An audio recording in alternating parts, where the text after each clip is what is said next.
Gladiator starring Russell Crowe is in my opinion one of the greatest films ever made.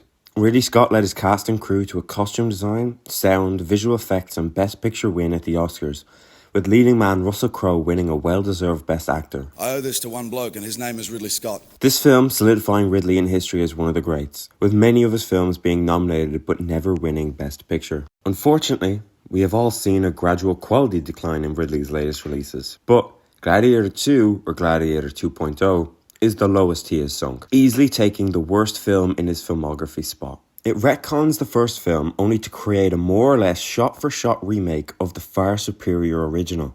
Think The Force Awakens to A New Hope. Little to no difference, and unfortunately that's not the only inspiration Ridley took from the sequels. Somehow Palpatine returned.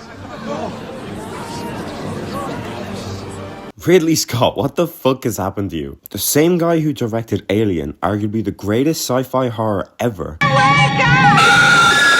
Blade Runner, one of the most influential films of the 20th century, and not to forget, Gladiator, retcons his own movie in fucking text before the start of the film, if you can call it a film. The sheer laziness to literally say the dream of Rome, which the single driving motive that connected all the characters in the last film was forgotten, is sickening. I forgot.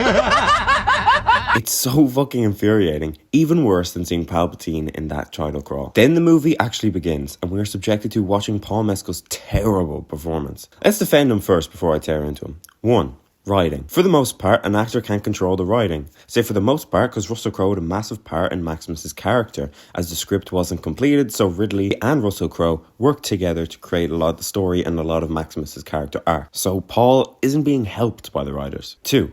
Totally out of his depth. Paul Mescal is not a leading man. Never mind for a massive historical epic, he does not have the screen presence or delivery needed for a character who is supposedly changing the entire Roman army's political beliefs after killing their leader. Now, while I struggle to think of an actor that could do this task, as the writing is so awful, nobody could save it. And I think the actor should need to audition, but oh no, Ridley trusted is good on this one, unfortunately. I mean, seriously, Denzel rides to the bridge.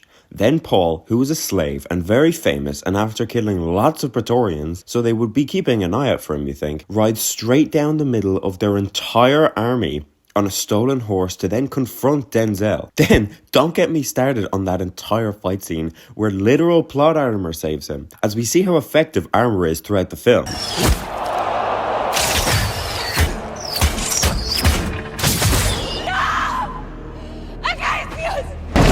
And Denzel, a man well past fighting age, pulls a sword on supposedly the most skilled gladiator since Maximus after he was in a fight, so the testosterone is fucking pumping through him. What the fuck happened to intelligent decisions, Ridley? Because Paul Mescal is supposed to be Maximus 2.0, after his wife dies, he goes all brooding for about 20 minutes until all the other gladiators start making monkey sounds. Then, the grunting and brooding goes away for the rest of the film. He grunts out of a lot of his lines, but it's comical, as he literally cannot figure out what accent he is supposed to be doing. At least in the first film, they all chose an incorrect accent to do. They all speak in this high form English, suspending your disbelief as everyone is speaking in the same cadence, where Paul Mescal changes his about 3 times, and Denzel just speaks like Denzel. King Kong ain't got shit on me! Not that I'm recommending it, but watch the film and listen to it again. Turn it into a drinking game if you have to, as that will make the viewing experience that much easier. Paul Mescal, or Lucius, also breaks an arrow off his dead wife and keeps it for the entire film. Through slave boats, slave cells, many fights, and all this time we see him wear little to no clothes. Now, unless they let slaves keep things that could be used as a weapon, which they shouldn't, there is only one place where that could have been kept. And assuming Paul Mescal went full method acting and shoved the top half of an arrow up his arse, his performance is explained entirely. As we see, he can act like a normal people and after son, so this must be a choice.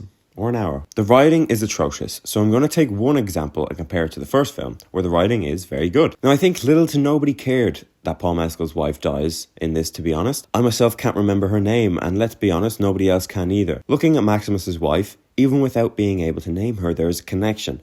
Unlike Paul Mescal's wife, when Maximus has his family killed, it is genuinely devastating to us, the audience. In the first film, Maximus talked of his family, a young boy learning to ride his horse, and a wife who could cook for him when he was home. This man of violence and war talks about his family so tenderly. He loves them and loves his home. He is their protector and they are his lifeline. We understand that through the dialogue and even the action of being a general. Maximus believes in defending his home, his country and his family. So, when we learn Maximus is to be executed, his first reaction is not to defend himself, but to ask Quintus to watch over his family. When he says essentially that they are to be killed, we know that all is standing between them and death is Maximus. So when he escapes and is rushing home, we are holding on to that tiny bit of hope that he will get there, even to be with them as they die, as he has not seen them in so long, even counting the days since he last seen them. When we find out they are dead, never mind how brutal their ending was, we are shook to our core. Part of the shock and horror is the feeling that although Maximus was helpless and did everything he could, he was their protector, and this is where that got the family. It's heartbreaking and devastating when thinking of it from that angle. Maximus maybe could have prevented this, definitely if he accepted Commodus's rule. This Maximus being the same character the film is trying to make us believe was fucking Lucilla, while he was praying for his family and counting the days since he has seen them, even turning down the job of being Emperor of Rome as he only wanted to be with them and go back to his farm. Ridley Scott wants you to believe that that man is also fucking the Emperor's daughter on the side. Now, nobody can deny the sexual tension between the two in the first film, with them even sharing a kiss, but a moment of weakness and love are vastly different to having a whole human being with somebody while counting the days since you have seen your family. He must have woken up that morning and thought, 2 years, 264 days and this morning. Whereas with Paul Mescal's wife, we learn nothing about her. We see her maybe twice with no dialogue before she goes into the fight with Lucius. With Maximus, it's tragic, as he is protecting this fragile thing that is his family, whereas Paul Mescal sends his wife into the line of fire. Absolutely nobody can have sympathy for her then, or him. You don't care for her. Then you look at him being like, you didn't even try to stop her, so why are we hearing your moaning? Ridley tried to get the same results as the first film, but forgot the work that's needed. The same with the twin emperors. With Commodus, we knew where he came from, his motives and desires, and what he was willing to do to achieve this. He was an extremely compelling character played by Joaquin Phoenix, who got a Best Supporting Actor nomination for his performance. Whereas the two emperors literally appear from nowhere. Like we are told they come to power through the fucking opening crawl. Then, they never explain how they rose to power. As if you remember, where the last film ended, an emperor was never on the horizon. Ridley Scott just needed the villain and thought, what's better than one Commodus?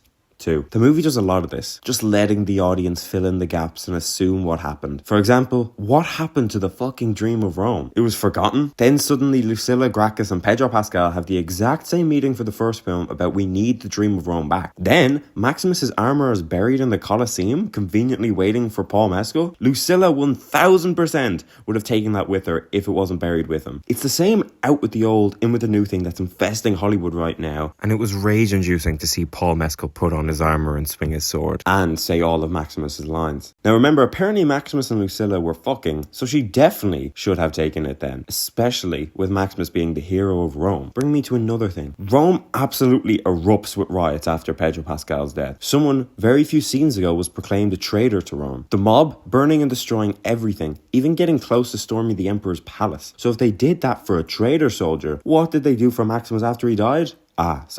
They all forgot about what he died for. I genuinely have no good things to say about this film. It's a drag start to finish, even infested with bad CGI, so you can't even sit back and watch the flashy lights and technology. All the way to its core, this film is rotten. It lacks any originality whatsoever, spitting on the grave of the first film while making no effort to separate itself from it. Ridley injects scenes from the first film as he's banking on you not watching the first film to find any enjoyment in this, and it backfires. It only reminds you of how good the first one was. It's genuinely upsetting to see someone you look up to in the industry sell out, with him stating, well, economically it makes sense, when asked why he was pushed to write the film, even saying that he's now writing a third. Essentially saying he needs to pay the bills. We have finally seen the lowest point of Ridley Scott's career, and I'm not the only one to see this as well. Scott's well-acclaimed cinematographer, John Matheson, who worked with him on several films, even the first Gladiator, has now said that he's lazy and impatient. He's quoted saying, "It's really lazy. It's the CG element now of tidying up, leaving things in shot, cameras in shot, microphones in shot, bits of set hanging down,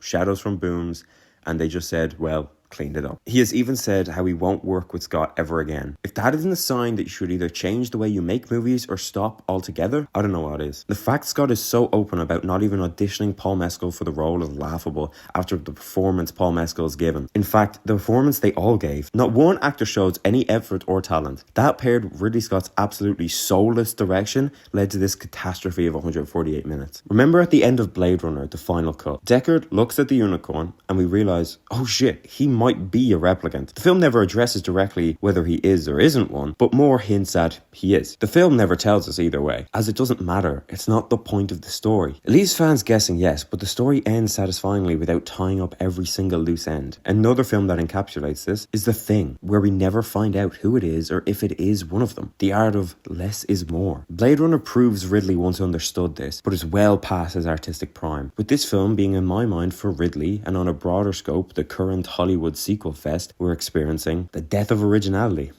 Thanks for watching.